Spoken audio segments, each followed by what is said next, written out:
સમગ્ર એશિયામાં rural management ક્ષેત્રે પ્રોફેશનલ્સ તૈયાર કરતી સંસ્થા કઈ છે?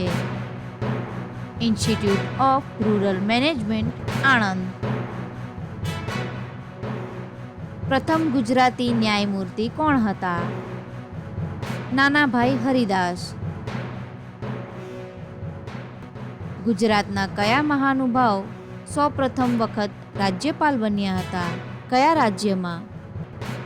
ચંદુલાલ ત્રિવેદી, ઓરિસ્સા. અમેરિકાના રાજદૂત તરીકે સૌપ્રથમ કયા ગુજરાતીની નિમણૂક થઈ હતી? ગગન વિહારી મહેતા. લંડનમાં ઇન્ડિયન હોમ રૂલ સોસાયટીની સ્થાપના કોણે કરી હતી? શ્યામજી કૃષ્ણ વર્મા. અમદાવાદનો ભદ્રનો કિલ્લો કોણે બંધાવ્યો હતો? સુલતાન અહમદ શાહ. નરસિંહ મહેતાના જીવન પર મીરાબાઈએ કઈ કવિતા લખી હતી? નરસિંહ કા માહિયારા. ગુજરાતની અસ્મિતા શબ્દનો સૌપ્રથમ પ્રયોગ કરનાર ગુજરાતી લેખકનું નામ જણાવો. કનૈયાલાલ મુનશી.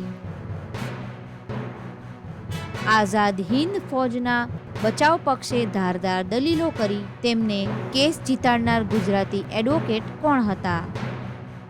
સર ભુલાભાઈ દેસાઈ.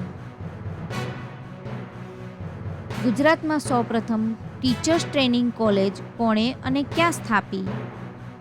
પ્રેમચંદ રાયચંદ, અમદાવાદ. સંસ્કૃત અને અંગ્રેજી સંસ્કારવાળી ગદ્ય શૈલી ગુજરાતના કયા કવિની રચનાઓમાં વિકસેલી જોવા મળે છે? સુંદરમ. એન્ડ્રુઝ નામના નિવૃત્ત ન્યાયાધીશે જૂના પુસ્તકો સાચવવા માટે સુરતમાં કઈ લાઇબ્રેરી સ્થાપી હતી? Andrews library, 1850. ગુજરાત, મહારાષ્ટ્ર અને મધ્યપ્રદેશ એમ 3 રાજ્યોની સરહદ કયા સ્થળે મળે છે? સુરપાણેશ્વર. ગુજરાતમાં સૌથી જૂનું મ્યુઝિયમ કયું છે? કચ્છ મ્યુઝિયમ. વણાકબોરી વિદ્યુત મથકની ક્ષમતા કેટલી છે? 1470 મેગાવોટ. ગુજરાત ટુરિઝમ ડિપાર્ટમેન્ટની સ્થાપના ક્યારે થઈ હતી? ઈસવીસન 1973. મુંબઈની RJJ સ્કૂલ ઓફ આર્ટની ડિપ્લોમાની પરીક્ષામાં શ્રેષ્ઠ વિદ્યાર્થી તરીકે મેયો ચંદ્રક કોણે મેળવ્યો હતો?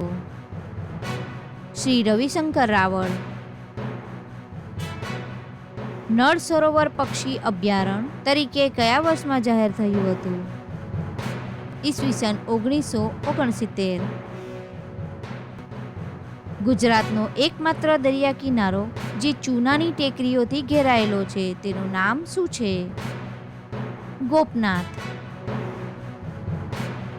ભારતનું સૌથી નાનું પક્ષી અભયારણ્ય ક્યાં આવેલું છે? પોરબંદર.